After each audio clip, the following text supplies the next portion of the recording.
Welcome to another edition of Eyes on SHU with Dr. Petillo. I'm Vinny Ebenau. This is the first Eyes on SHU of the new spring semester.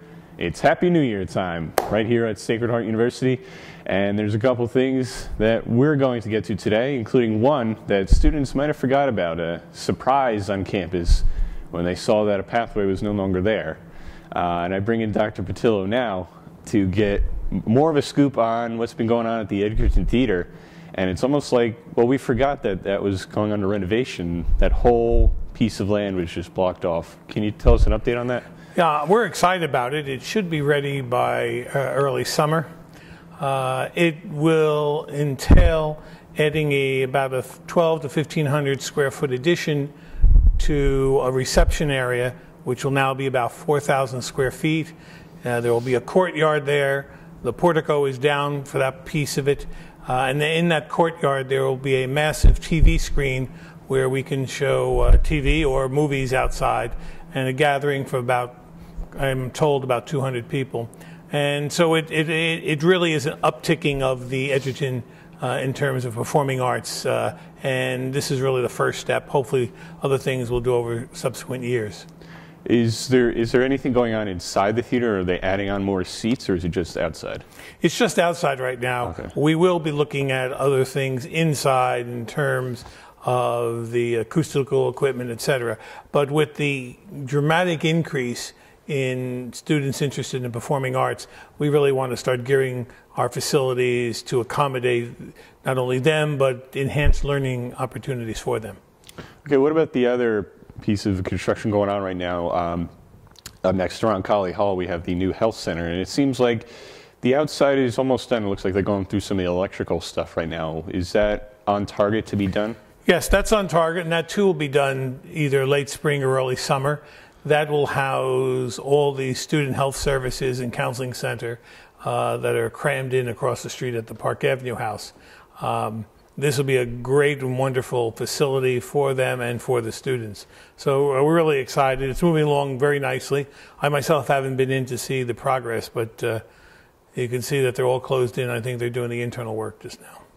And I guess the final piece on construction, I guess the new McMahon building, it's got one semester in the books, and it seems like students, faculty, staff, they're all enjoying their use of the building. What has been your favorite part of that?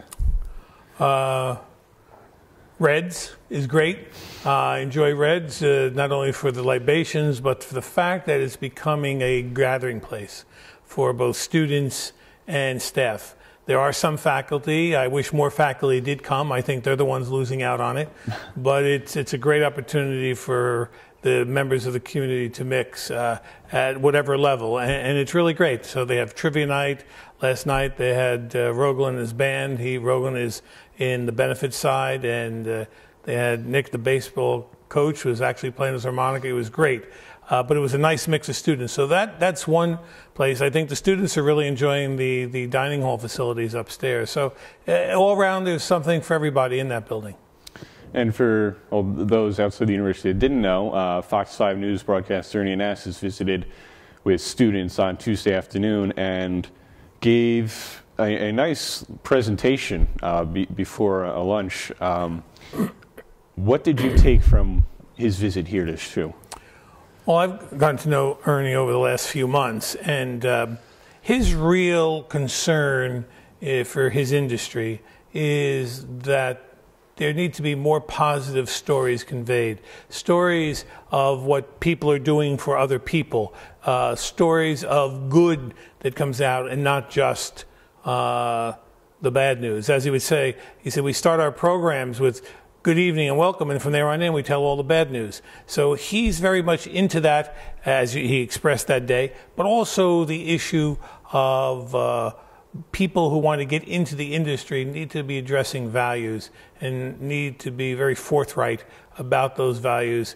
And he thinks, listening to him, that kind of slipped where now rumors can be reported, where years ago you couldn't even use the word on television.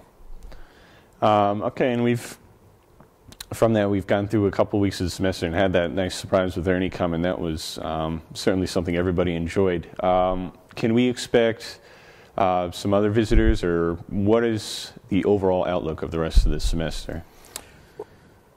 Well, I think the outlook is obviously we're anticipating a great semester.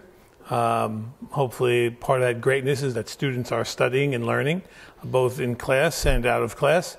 But we hopefully will have break ground for a new academic building sometime in late spring.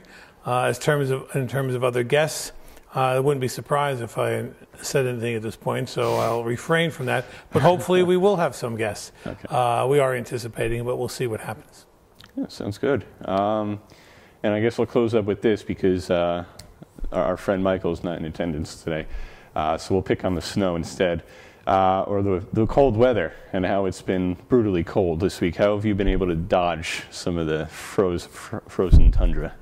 Well, if you're on a campus, you can't dodge it unless you're going to be a hermit. So we enjoyed it.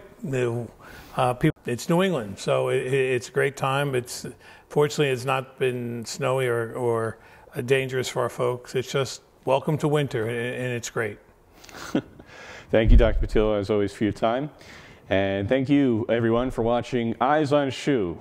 This is January 2013. And until next time, I'll see you around campus.